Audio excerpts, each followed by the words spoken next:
A positive good night for Labour when it came to the Selby and Ainsty by-election. The party had a thumping win over the Conservatives. Yeah, but it failed to win Uxbridge and South Ruislip. That, of course, Boris Johnson's former West London constituency.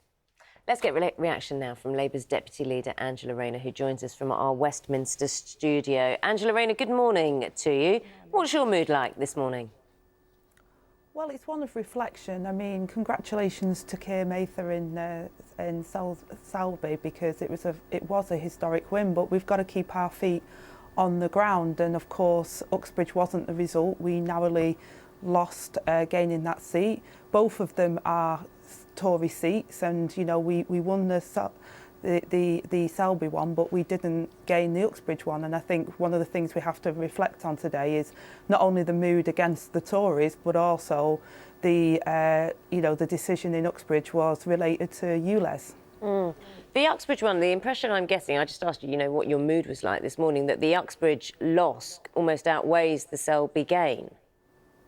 Well, it was a historic win in Selby, and we've got to, we congratulate Keir on that victory, but also on the people that lent Labour their vote, because they're very annoyed with the Conservatives and they can see that Labour's got a plan now, and we've moved the party forward and proven that we can win in seats that we've never won in before for a significant period. So, but of course the Uxbridge result shows that when you don't listen to the voters, you don't win elections, and I think that's something for us to reflect on, but I think it's more of a significant problem for the Conservatives, because people have seen for the last 13 years their lives have not improved, and the cost of living crisis has really taken its toll on ordinary working families of Britain. What have you not listened to? What has the Labour Party not listened to when it comes to voters? I think it's very clear in Uxbridge that people were very concerned about ULEZ and the impact that was going to have on them. Does that change your strategy now as the Labour Party when it comes to the ULEZ charge? Well, I think the Mayor of London's been very clear on needing proper compensation and support from the government. Let's not forget that it was Boris Johnson himself as Mayor that implemented the legislation for this and pushed it forward. We're trying to do the right thing and keep Londoners safe, but we've also got to recognise that people need compensation and need a way to be able to do that isn't going to impact on them at a cost of living crisis when people can't afford it. So there is a concern that we have to make sure that whatever is implemented is not at the cost of working families who have basically had enough and cannot maintain more costs coming onto their households.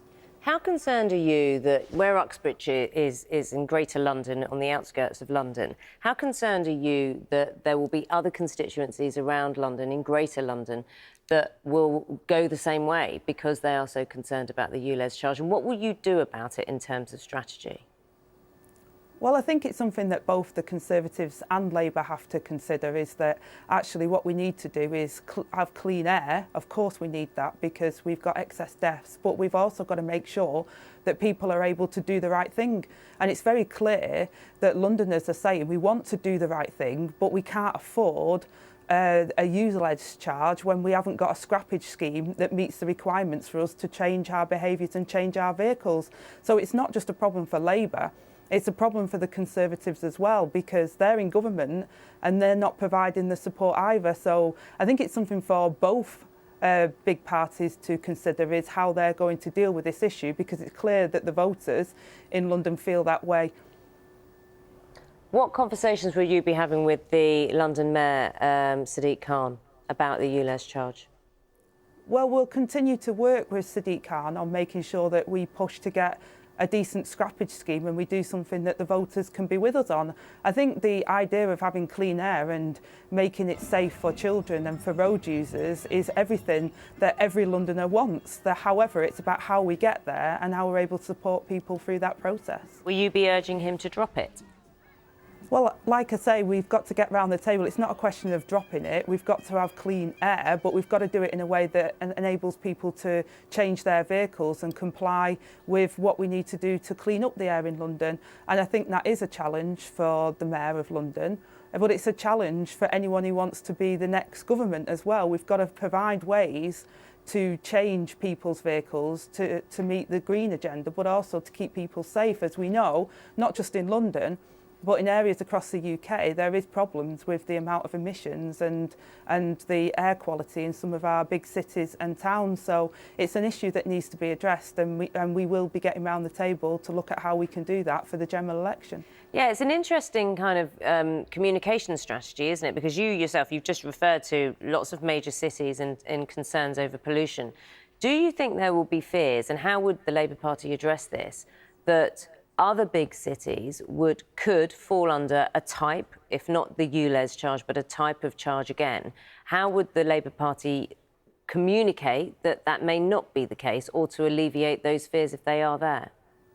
Well, we have the challenge in my own constituency and within Greater Manchester, where we have Andy Burnham as mayor, and he's been very clear to the government that they need to come forward with a proper funded scrappage scheme so that we can implement it.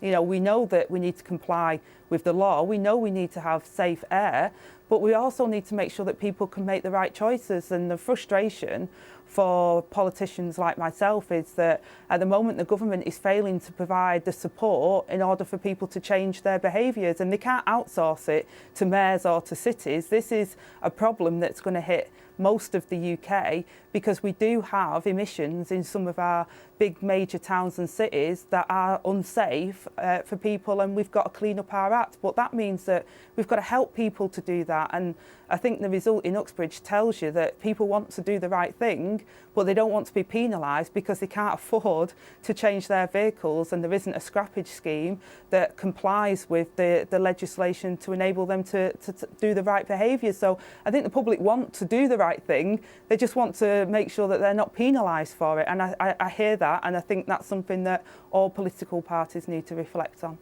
Keir Mather, 25 years old, the baby of the House, I understand, is the phrase that's now, or the title that's now given to him. What would be your advice to a 25-year-old starting out as an MP now? Well, when I was 25, my child was just was at school and everything else. So I think what I would be saying to Keir is, you know, stick to what the constituents want you to do, and I think he's very clear on that, on why he won that election, the frustration with the Conservatives, but also about our programme for government and change, making sure that things like local transport, which is an important issue for people in Salisbury, is addressed, and making sure we've got a plan that shows people of Salisbury and across the UK that we can change their lives for the better. And I'm sure he will. And being 25, he's of that generation that is looking at insecure work, looking at not being able to ever own their own home, and looking at the challenges that they face with the cost of living now that leaves them in this spiral of not being able to get on in life. So I'm pretty certain he understands some of the challenges that his generation, but also all the people of Salisbury is facing at the moment. Angela Rayner, Deputy Party Leader of the Labour Party, thanks very much for your time with us here on Breakfast.